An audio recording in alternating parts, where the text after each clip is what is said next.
সত্যি আজকের ঘটনাটা বড়ই অদ্ভুত। এই কথায় আছে না, যার সাথে ঘটে সেই জানে। আজকের ঘটনাটা ঠিক তেমনই। হাই, নমস্কার প্রিয় দর্শক বন্ধুরা, তোমরা সবাই কেমন আছো? আমি আশা করছি তোমরা সবাই খুব ভালো আছো। আর ভালো কিন্তু থাকতে হবে, কেন কি আগেও বলেছি তোমরা আমাদের পরিবারের সদস্য বলে কথা। তো চলো আজকের ঘটনাটা শুরু করি। তো আজকের এই ঘটনাটা বলে আমাদের পলাশ ভাই। আর পলাশ ভাই কিন্তু ঠিক আমারই বয়সের।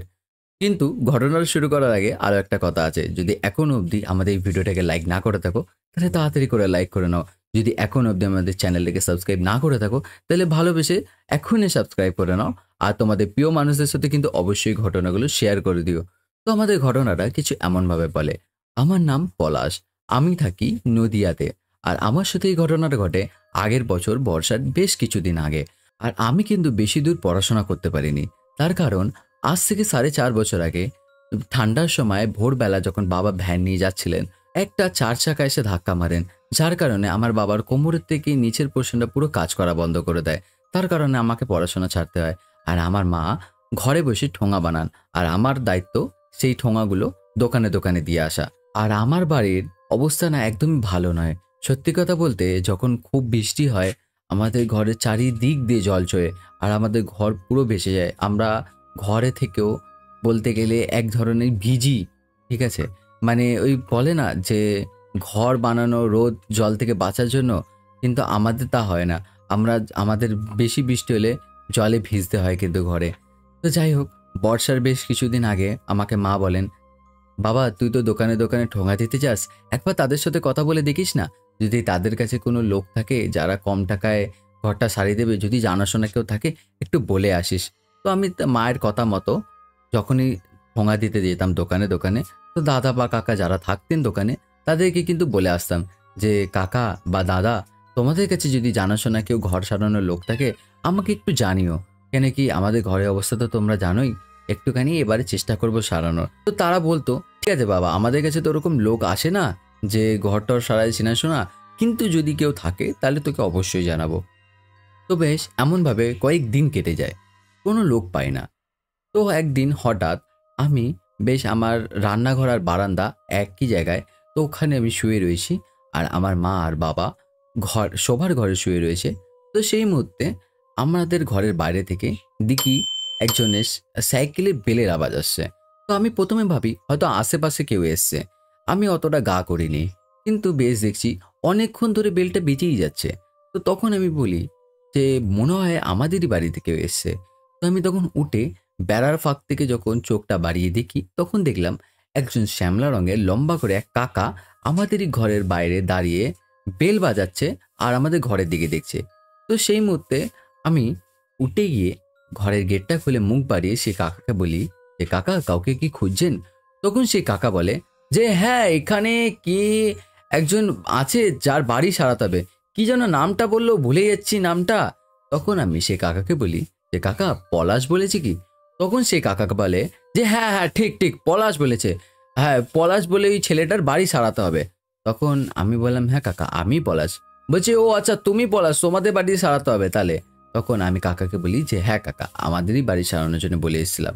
তখন সে কাকা বলে, বাবা তোমাদের তো ঘরের অবস্থা যা দেখছি খুবই খারাপ, এ তো অনেক কাজ রয়েছে। তখন আমি কাকাকে বলি যে হ্যাঁ কাকা, অনেক কাজ রয়েছে। আচ্ছা যাই হোক, আপনি এসে বসুন, আমি মাকে ডাকি। তখন সে কাকা বলে আচ্ছা ঠিক আছে। তো আমি সঙ্গে সঙ্গে কাকাকে একটা মোড়াই দিয়ে বসছে। আর ঘরে গিয়ে মাকে বলি যে মা, একজন কাকা এসেছেন ঘর সারানোর জন্য। তখন মা বলেন যে আচ্ছা বাবা, তুই গিয়ে কথা বল কাকার সাথে, আমি আসছি এক্ষুনি। তো মা এসে বলেন যে দেখছেন তো ঘরের এই অবস্থা, একটু যদি কিছু কমসম করে সারিয়ে দিতে পারেন আপনি। তখন সে কাকা বলে যে হ্যাঁ সে না ঠিক আছে, কিন্তু ঘরের যা অবস্থা দেখছি খুবই খারাপই অবস্থা। তখন মা বলে যে হ্যাঁ, খুবই খারাপ অবস্থা, একদম বৃষ্টি হলে ঘর ভেসে যায়, চারিদিক দিয়ে জল চয়ে। কিন্তু আপনি একটুখানি চেষ্টা করেন যে কমসম করে সারিয়ে দেওয়ার জন্য এবারে, কেন কি এবারে মনে হচ্ছে না আর বর্ষায় এই ঘর থাকবে বলে। তখন সে কাকা বলে যে আচ্ছা সে কোনো ব্যাপার নয়, আমি তো মেন মিস্ত্রি, আমার টাকাটা না আপনি আস্তে আস্তে দিয়ে দেবেন, কোনো ব্যাপার নয়। কিন্তু আমার সাথে যারা হেল্পার আসবে তাদের টাকাটা কিন্তু আপনাকে দিনের দিন কাটিয়ে দিতে হবে, কেন কি এইটাই নিয়ম। তখন মা বলে যে আচ্ছা সে না ঠিক আছে, আপনার না হেল্পারের টাকাটা আপনি দিনের দিন দিয়ে দেবো, কিন্তু আপনার টাকাটা একটু আস্তে আস্তে দেবো, আপনি একটুখানি ম্যানেজ করে নেবেন। তখন সে কাকা বলে যে আচ্ছা সে ঠিক আছে, আপনি আমার টাকা এখন আস্তে আস্তে দেবেন। বলেন যে আচ্ছা ঠিক আছে, সে কোনো ব্যাপার না, আপনি আমার টাকাটা এখন আস্তে আস্তে দেবেন, কিন্তু এই ঘর সারানোর জন্য তো বাঁশ লাগবে। তখন মা বলে যে আচ্ছা বাঁশ লাগবে, তো কতগুলো বাঁশ লাগবে?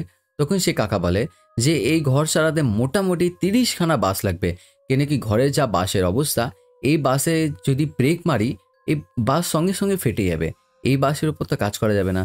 তখন আমার আর মায়ের কপালে হাত। 30খানা বাঁশ, এক একটা বাঁশের দাম কমসে কম 250 থেকে 300 টাকা করে। 30খানা বাঁশ কেনার টাকা পাবো কোথায়, এত টাকা? তখন মা বলেন যে 30খানা বাঁশ, এত বাঁশ কোথা থেকে কিনতে পারবো দাদা, এত বাঁশ কেনা তো টাকা হবে না। তখন সে কাকা বলে যে সে তো ঠিকই, কিন্তু বাঁশ তো লাগবেই, 30খানা বাঁশ যা করে হোক লাগবে, 30খানা বাঁশ ছাড়া তো ঘরে কাজ হওয়া অসম্ভব ব্যাপার।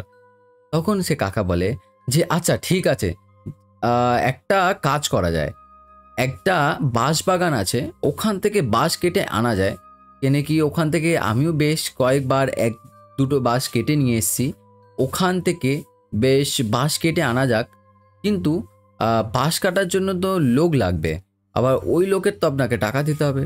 তখন মা বলেন যে ক টাকা দিতে হবে তাও? তখন সে কাকা বলে যে মোটামুটি যে বাঁশ কাটবে সে তো ধরে রাখেন মানে 3,500-4,000 টাকা নেবেই।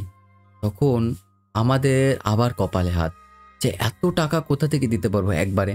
তখন আমি বলি যে কাকা আমি বাঁশ কেটে দিলে হবে না? তখন সে কাকা বলে যে তুমি পারবে কাটতে? তাহলে তো ভালোই কথা, কোনো ব্যাপারই নয়।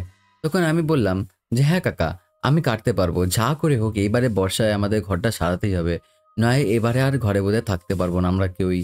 তখন কাকা বলে যে আচ্ছা যদি তুমি কাটতে পারো তাহলে খুবই ভালো, তাহলে কালকে তুমি ভোরবেলায় ঠিক 4টের মধ্যে তোমাদের রাস্তার মোড়ে দাঁড়িও। আচ্ছা কাকা তাই হবে, আমি সকালবেলা ঠিক 4টের সময় রাস্তার মোড়ের সামনে দাঁড়িয়ে থাকবো, আপনি চলে আসবেন। তখন কাকা বলে আমি আসবো, তোমাকে ওই বাঁশ বাগানে নিয়ে যাব, ওইখানে গিয়ে তোমাকে আমি বাঁশ চিনিয়ে দেবো কোন বাঁশ কাটতে হবে, তুমি সেরকমই 30খানা বাঁশ কাটবে। তখন আমি কাকাকে বলি আচ্ছা কাকা তাই হবে, আমি সকালবেলা ঠিক 4টের সময় রাস্তার মোড়ের সামনে দাঁড়িয়ে থাকবো। তো যাই হোক, এমনভাবে সব কিছু কথা হয়ে যাওয়ার পর কাকা চলে যায় নিজের বাড়ি। কাকা চলে যাবার পর আমিও মা বাবার সাথে বসে এই বিষয়ে কথা বলি, আর দেখলাম মা বাবার মুখে বেশ খুশি এসছে, হাসি এসছে যে ঘরটাকে সারানো হবে। তো তখন আমারও মনে একটা জোর আসলো যে যা হোক করে আমাকে 30খানা বাঁশ কেটে আনতেই হবে, কেন কি আমার মা বাবার মুখের খুশিটা যেন না হারায়। সব কথা হবার পর আমরা খেয়ে দিয়ে শুয়ে পড়ি। পরের দিন ঠিক সকালবেলা 3:30-র সময় আমি ঘুম থেকে উঠি।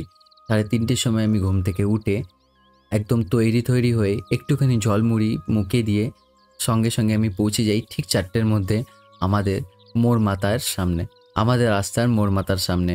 ওখানে গিয়ে দেখি যে রাস্তা একদম ধুধু করছে, ফাঁকা, কেউ নেই রাস্তায়। কাকাও এখনো আসেনি, কাকাও এখনো এসে উপস্থিত হতে পারেনি। তো দেখলাম যে বেশ কয়েকটা ভ্যান যাচ্ছে আসছে, কিছু ভ্যান যাচ্ছে আড়তের দিকে, কিছু ভ্যান আড়তের থেকে বাজারের দিকে যাচ্ছে। তো বেশ আমি দাঁড়িয়ে দাঁড়িয়ে দেখছি, তেমনই ফাঁকা রাস্তার মধ্যে একটা দুটো ভ্যান যাচ্ছে এরকম। তো ওর মধ্যে দেখি হঠাৎ এক ভ্যান কাকা আমাকে চেনেন।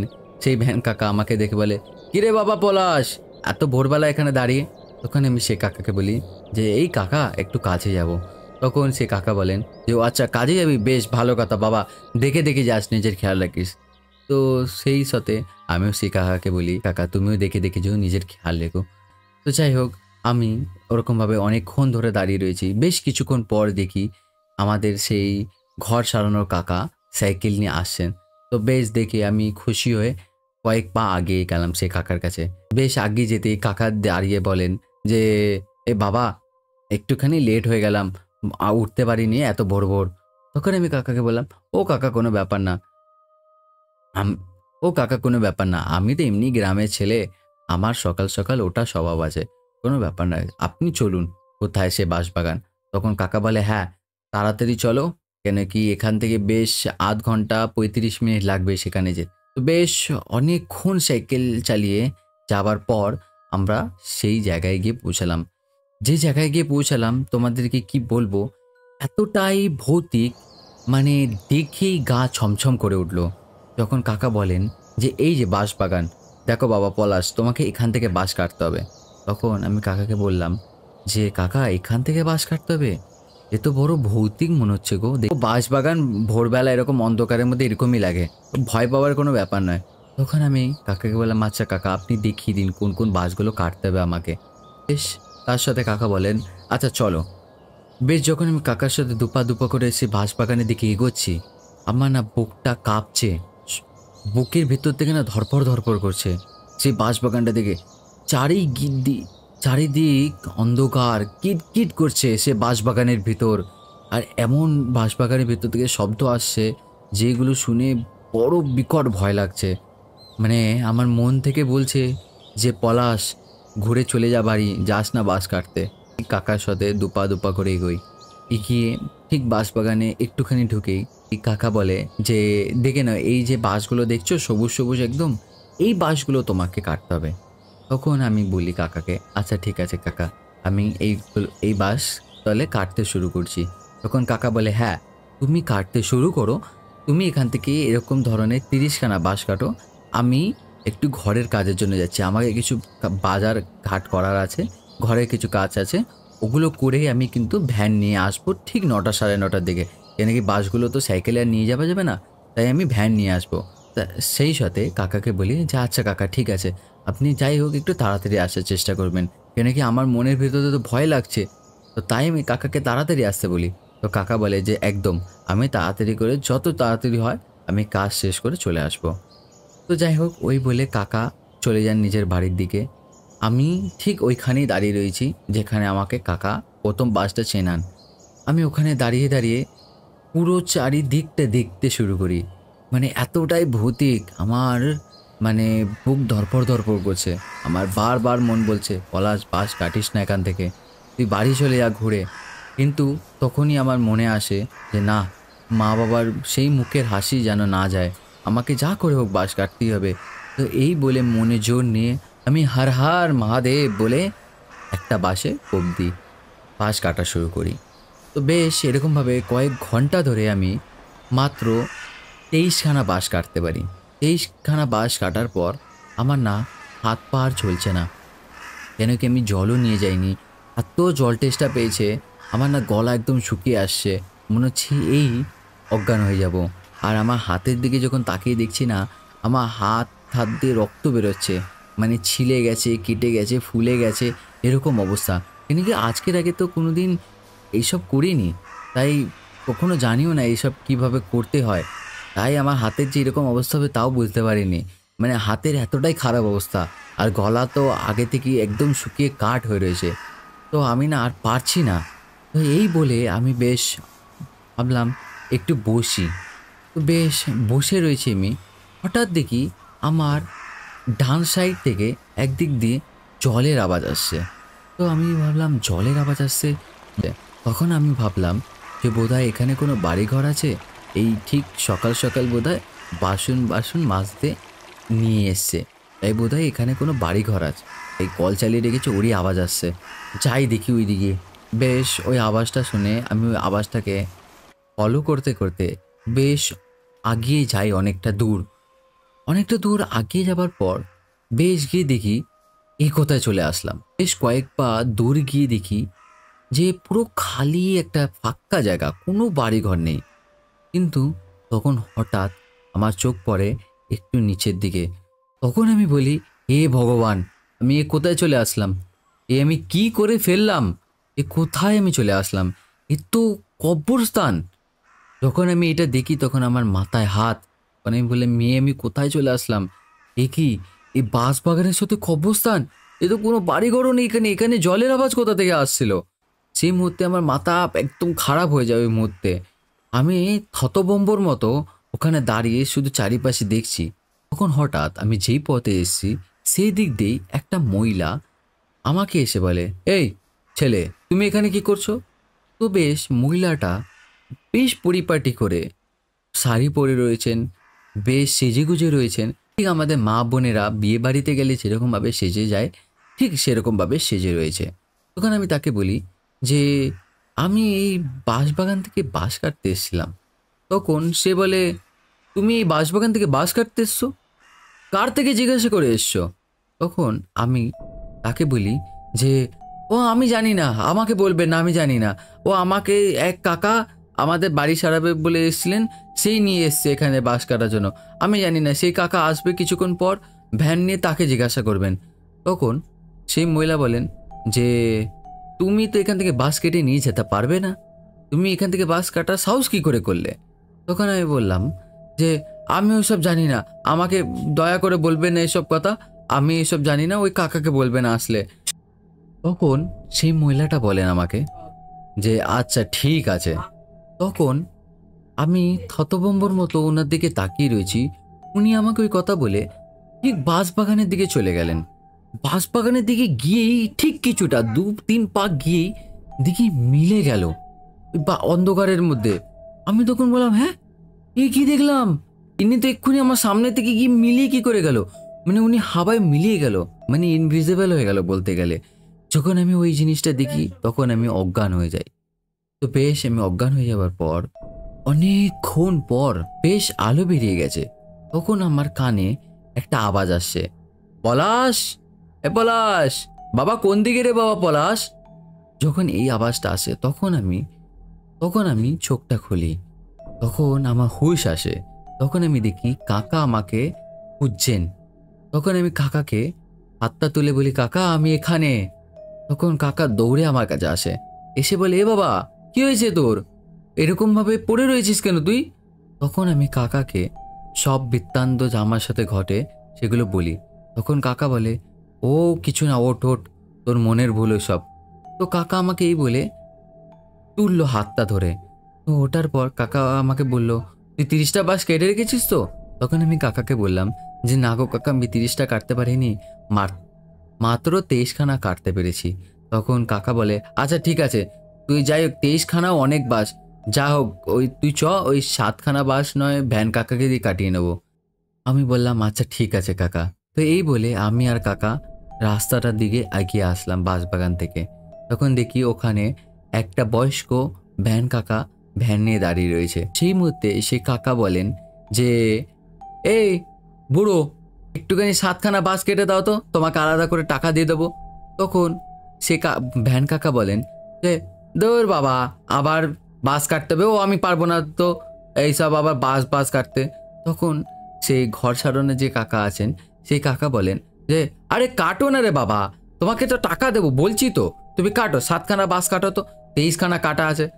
তখন সে ভ্যান কাকা বলেন তোর বাবা, আমি পারবো না ওইসব বাঁশ কাটতে, আমি চললাম গে ভ্যান নিয়ে।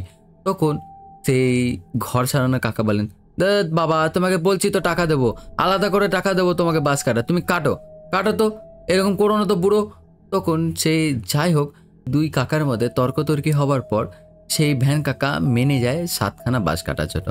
তো তখন সেই ভ্যান কাকা বলে যে বাঁশ কেটে তো হাঁপিয়ে যাবো, চলো আগে যে বাঁশগুলো কাটা আছে ওগুলো ভ্যানে তুলে নিই, তারপর কোন 7খানা বাঁশ কাটবো একটু বসে। তো তখন আমরা বলি যে আচ্ছা তাই হবে। তো বেশ সে ভ্যান কাকা বলে বাবা তুমি বাঁশের ওই কোনটা ধরো, আমি এই কোনটা ধরি, চট জলদি তুলে নি চলো ভ্যানে। তখন আমি সেই কাকাকে বলি আচ্ছা চলো ঠিক আছে কাকা। আমরা দুজন ধরে যখন বাঁশ তোলার চেষ্টা করি তখন বাঁশ আর ওঠে না, মানে আমরা দুজন মিলে ধরে পুরো গায়ে জোর দিয়ে তোলার চেষ্টা করছি, কিন্তু একটা সিঙ্গেল বাঁশও উঠছে না সেখান থেকে।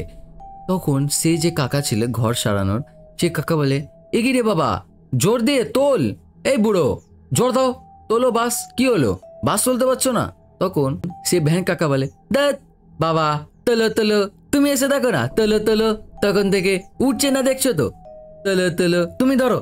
তখন সেই যে আমাদের ঘর সারানোর কাকা ছিলেন সেই কাকা বলে আচ্ছা বাবা পলাশ তুই সর তো, তুই মাঝখানটা ধর আমি দেখছি।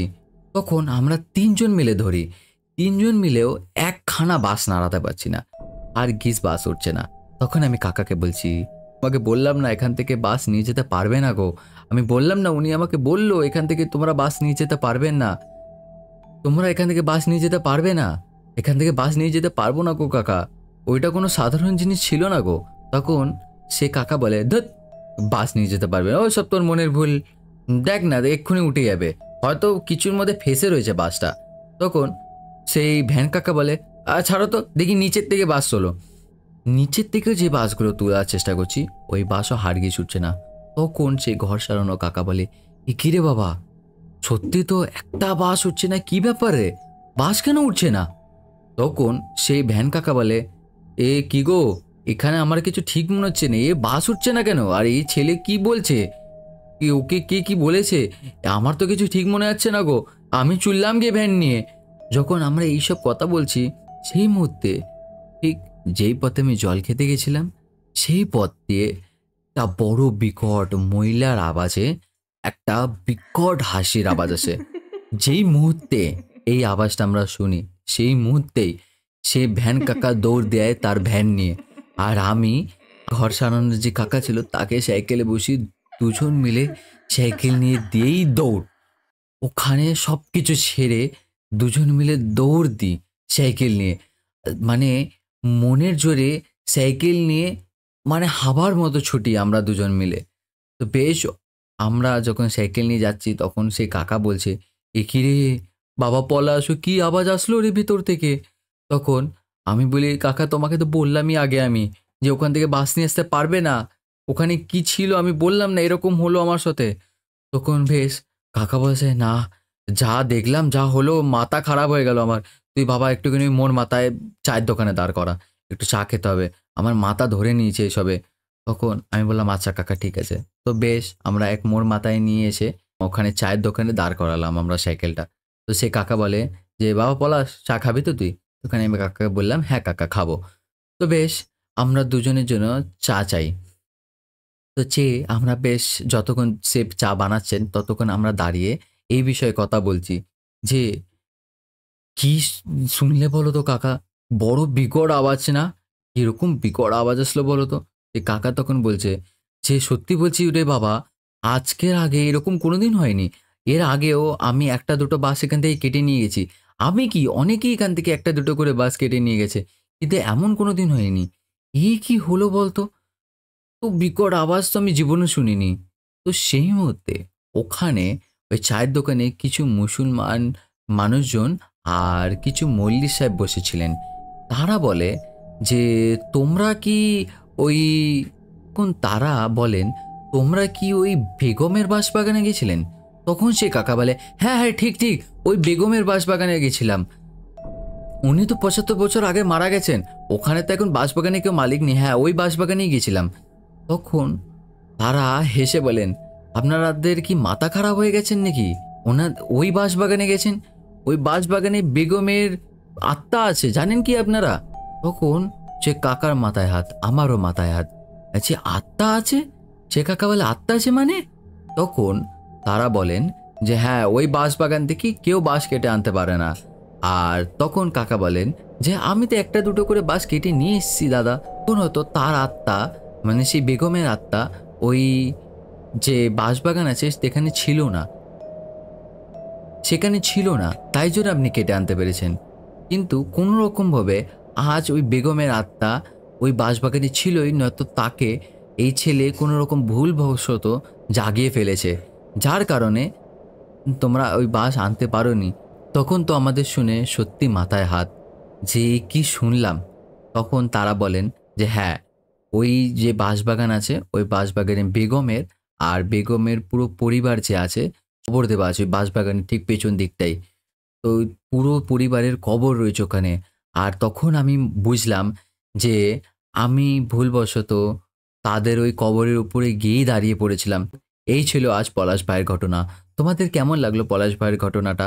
আর আজকের এই ঘটনাটায় কোন পার্টটা তোমাদের সবথেকে বেশি ভালো লাগলো আর কোন পার্টটা সবথেকে বেশি ভয়ঙ্কর লাগলো অবশ্যই কমেন্ট করে জানাও। আর না, আর আজকের ঘটনার নিচে তোমরা সবাই কমেন্ট করো, আমি আগামীকালে যে ভিডিওটা আছে ওটাই কিন্তু তোমাদের কমেন্ট পড়বো, ঠিক আছে? তাহলে আজকের জন্য সবাইকে বাই বাই।